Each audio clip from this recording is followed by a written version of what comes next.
Hi, I'm Ferris J, helping pets and their people to heal, and this is my wonderful dog, Sally. And in today's video, I want to look at some of the questions and issues that we face when our pets are getting quite elderly. Now, my Sally is 20 years young, and I'm going to be looking at some of the examples from my relationship with her that I think are quite typical of some of the clients that I work with. I help support the pets and the people through this process.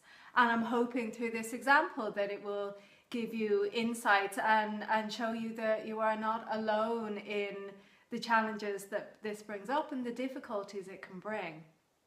The first thing I want to address is the question I hear the most. The question sometimes said, sometimes unsaid. How long have I got left with them? I see it in my friends' eyes sometimes when they visit and say things like, oh, she's had a good innings, hasn't she? They're wondering when that time will be. I see it in my clients, whether they say it or not. And here's what I say to that question. Please ask a different question. That is my recommendation on that one. I don't think it's a constructive or useful question.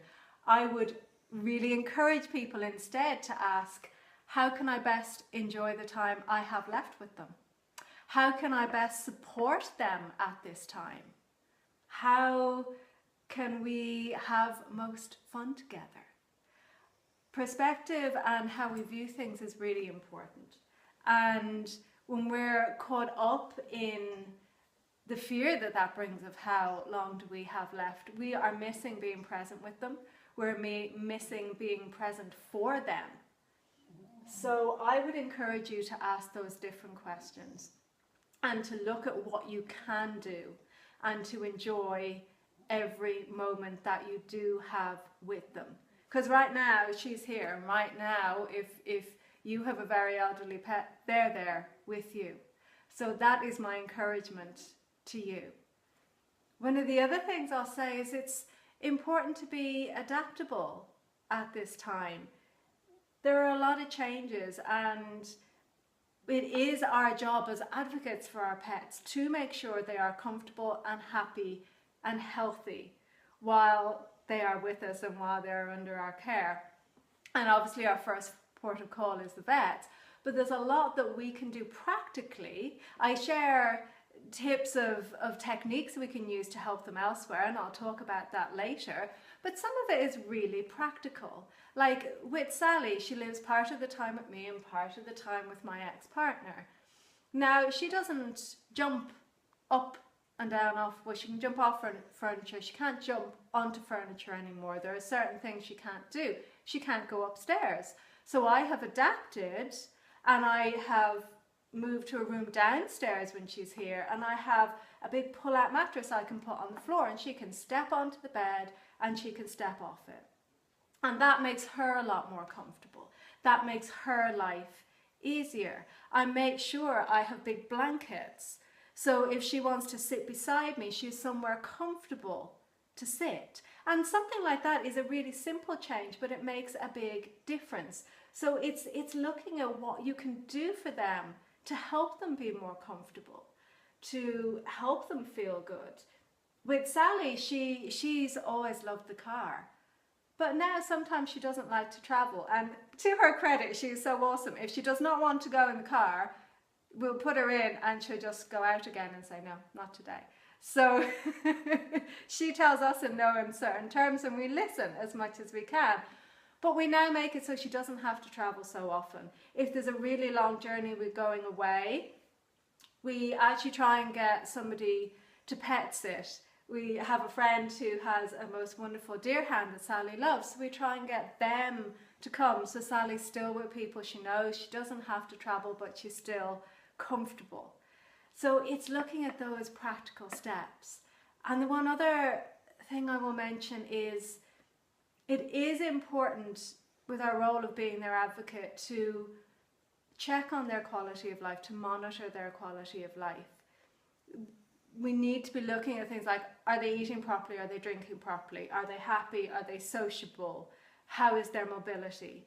and to really weigh up their quality of life to make sure they are still comfortable in themselves. With Sally, my benchmark is, does she dance for her dinner? Every night at dinner, she does this little happy dance. She's still so excited at dinner time. Yes. She's like, she heard the word dinner. But that's the benchmark that I know she's on good form. She's still doing her little dance. And there are some days where she's quieter and her eyes might go a little bit droopy, and sometimes she's a little bit of trouble with her bowels. So I note that, and then I do whatever I can to keep her comfortable. Obviously, the vet is always the first call if there's an issue. Do always seek veterinary assistance if your animal is unwell. But I look at what I can do, and I check to see she is still happy and comfortable and has good quality of life. So those are some of my tips from her journey at the moment. And the other thing I'll say is it's very important to look after yourself. This is a challenging time. I have found it challenging. Now I have my tools and I do my inner work, but I see with my clients, it brings up everything about mortality, about endings. It can be really challenging. And I think people need more support than they realize at that time to help them get through it in a way that they're not just getting through, but they can be calm and have the peace of mind to enjoy their time with their pets, to be properly present with their pets and not caught up in worry or unsaid fears or panic. It's such a sad thing if people let that interfere with the relationship with their pets, so they're not actually able to enjoy that time together. And with those thoughts in mind, I created actually several years ago a challenge, my Golden Oldie Pet Love Challenge, where I have 5 days and I have different exercises for people to go through, with exercises to help their pets and to help them look at how they feel about their pet's condition. And I would encourage you to watch that, to sign up for that. I'll leave a link below. If you are finding this time challenging, you want that bit of extra support, you want some extra resources at that time. I may even run it live again soon. If you sign up, I will let you know if I'm running it live, and I would love to see some of you join in with that. So I hope these tips have been useful to you.